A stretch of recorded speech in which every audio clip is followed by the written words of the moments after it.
When we first step into the Baker estate in Resident Evil 7, the family appears at a glance to be victims of Evelyn's control. Jack is a towering patriarch, driven mad with violence, but still carrying a sense of fatherly pride. Marguerite is twisted into an ugly-ass insect matriarch, her obsession with motherhood rotting into something monstrous. Even Zoe, kept at the fringes of the story, seems like a prisoner in her own home. But then there's Lucas. Lucas Baker doesn't fit into this framework of corruption and tragedy in the same way, no. If Jack and Marguerite are symbols of what Evelyn's infection can do to love and nature, Lucas is something much darker.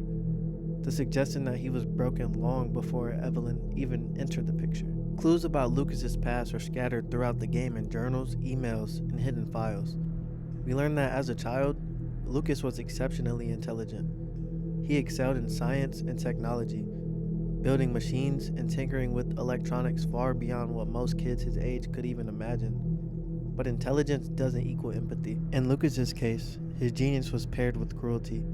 In his childhood journal, we read how he lured a friend into a trap, locking him in the attic, and starved him of food and water just to watch him suffer. This wasn't Evelyn's influence at all. This wasn't some bioweapon corrupting his mind. This was Lucas, untouched, revealing the kind of sadistic streak that would later define him as Resident Evil's most chilling villains. This distinction is important. Jack and Marguerite may have been good people once. We can see it in the way Jack tries to maintain a facade of family dinners, or in the fragments of care Marguerite shows towards Evelyn. They were warped into monsters, yes, but there's tragedy in the fact that they weren't always like this. Lucas, by contrast, feels like a villain hiding inside a family of victims. Evelyn may have given him more tools, more excuses, and more freedom to indulge in his cruelty, but the rot was already there, waiting. Capcom's design of Lucas highlights this separation even more. While Jack and Marguerite embody grotesque, almost mythological forms of horror, the unstoppable pursuer and the corrupted insect queen, Lucas's horror is relatively simple. He's not the brute force that chases you through the house. He's not the grotesque parasite who embodies decay.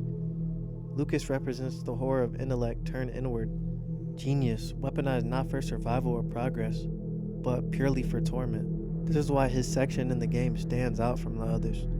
Where the other Bakers come at you with raw, chaotic violence, Lucas constructs experiences. He doesn't simply want to kill Ethan. He wants to watch him struggle, watch him sweat, and watch him realize the inevitability of failure. It's almost as if Lucas is a proxy for the game designers themselves, a twisted reflection of what it means to create challenges and obstacles for players. In Lucas's hands, puzzle design becomes a form of sadism, and perhaps that's why Lucas feels so unnervingly real. His cruelty doesn't come from being infected or from being manipulated by Evelyn.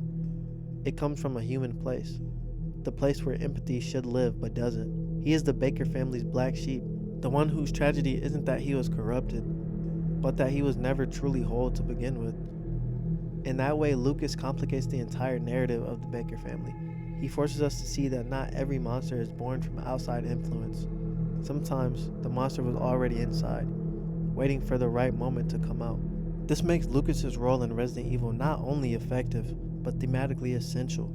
He's the contrast point, the reminder that Evelyn doesn't create cruelty, she amplifies what's already there. Jack becomes more violent, Marguerite becomes more obsessive, Zoe becomes more desperate, and Lucas just gets worse.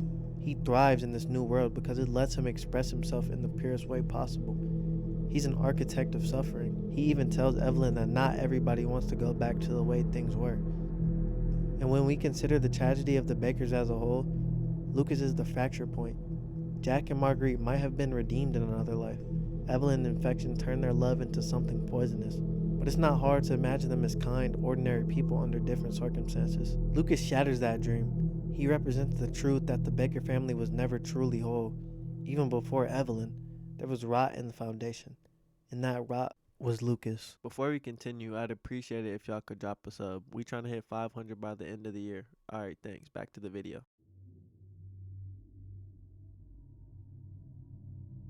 If Jack is the embodiment of brute strength and Marguerite the grotesque decay of motherhood, Lucas Baker represents something more insidious, the sadistic mind of a designer who delights in suffering. Nowhere is this clearer than the infamous trap room sequence, one of Resident Evil 7's most memorable and disturbing set pieces. This section doesn't just showcase Lucas as a character, it demonstrates Capcom's awareness of what makes horror interactive, turning game design into a weapon itself. The setup is deceptively simple. Ethan enters what appears to be a celebration, a birthday party of all things.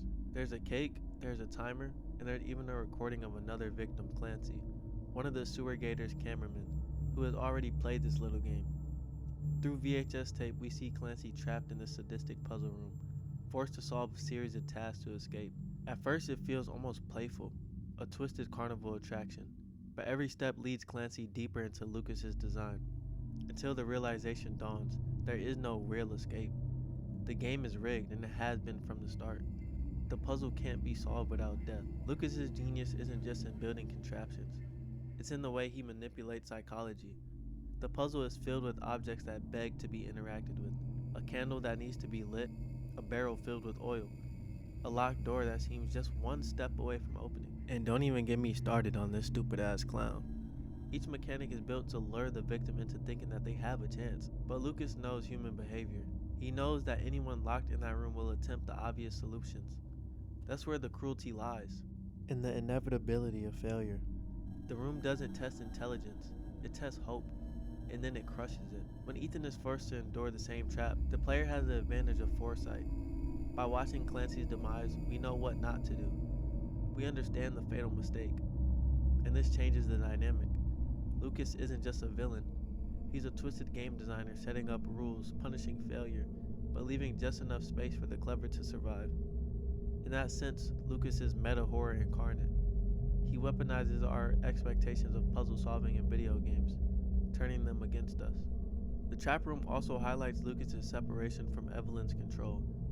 Unlike his parents, who lunge at Ethan with mindless aggression, Lucas is deliberate. He's not a puppet of Evelyn's infection.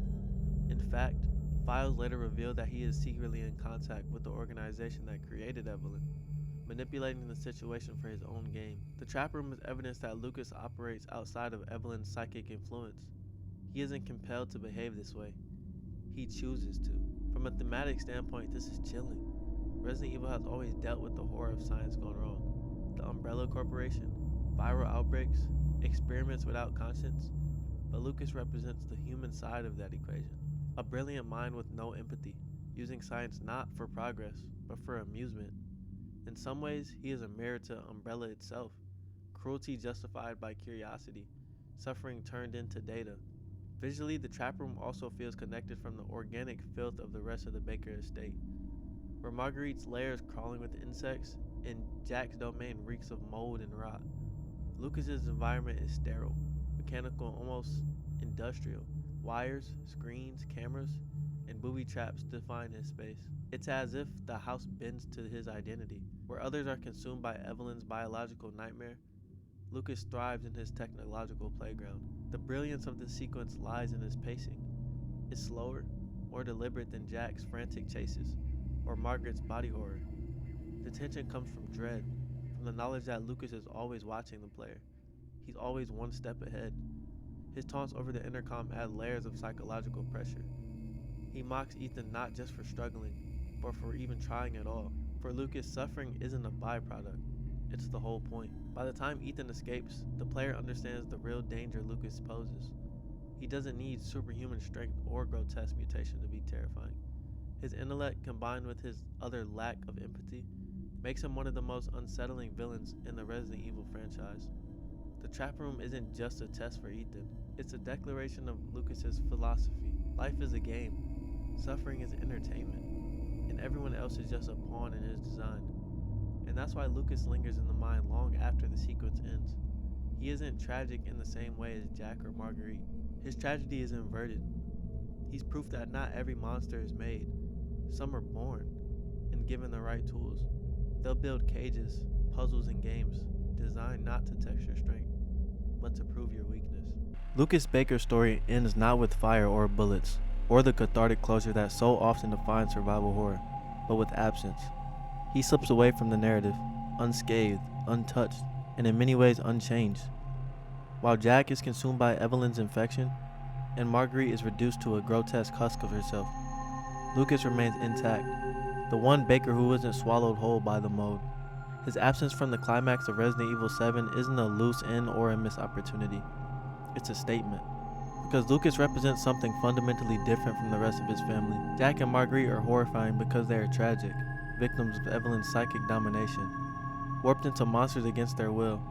Even Zoe, who fights to help Ethan, is caught in the affection's shadow, bound to a fate she never asked for.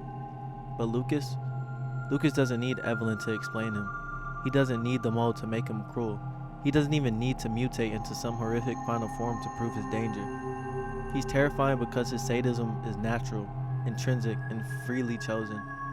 That's the lingering weight of Lucas's character. His departure from the main story is less about unfinished business and more about the horror of knowing he's still out there. Survival horror thrives on the idea of containment, of purging evil, of sealing the door, of ending the nightmare. But Lucas shatters that comfort. He denies closure. His escape ensures that the player is left with the uncomfortable awareness that the world isn't cleansed. The nightmare doesn't end when the credits roll. The evil doesn't die just because you survived one night in Louisiana. In this sense, Lucas is one of the most quietly effective villains in the Resident Evil franchise. The series has always thrived on grotesque transformations and biological monstrosities, from William Birkin's mutations to Nemesis's towering presence. Lucas never becomes a monster in that traditional sense. He remains human, and that's what precisely makes him so haunting. His cruelty doesn't rely on science experiments or supernatural parasites. It's born from his own choices, his own twisted sense of amusement. He stands as a reminder that not every evil in the world is created in a lab or manufactured by a corporation. Some of it is born in the backyard of an ordinary family. What makes this more disturbing is how easily Lucas could have been dismissed as just the crazy one of the Bakers. His obsession with puzzles, traps, and sadistic games could almost be mistaken for comic relief in another setting. But Resident Evil 7 never lets his cruelty feel harmless.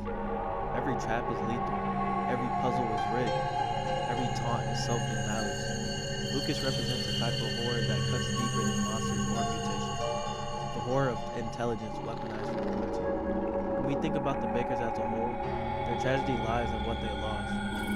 Jack lost his humanity, Marguerite lost her body, Zoe lost her family. But Lucas, he lost nothing, because there was nothing for him to lose. He was broken before Eveline even arrived. He was sadistic before the mold ever even entered the room. Eveline simply gave him the perfect playground to indulge in his worst impulses without consequence. That's what makes him unique within the Baker tragedy. He's not a victim. He's a predator who thrives in the chaos. And so, as the game ends, Lucas's shadow stretches beyond the credits. He remains one of the few Resident Evil antagonists whose story is deliberately left unsolved. This isn't a mistake in writing. It's intentional. It forces the player to sit with the discomfort of knowing that not all monsters are defeated, not all stories have endings, and not all villains need mutation to be terrifying. Some disappear into the night, waiting for the next opportunity to play their game.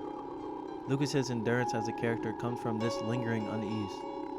He doesn't give players a relief of closure.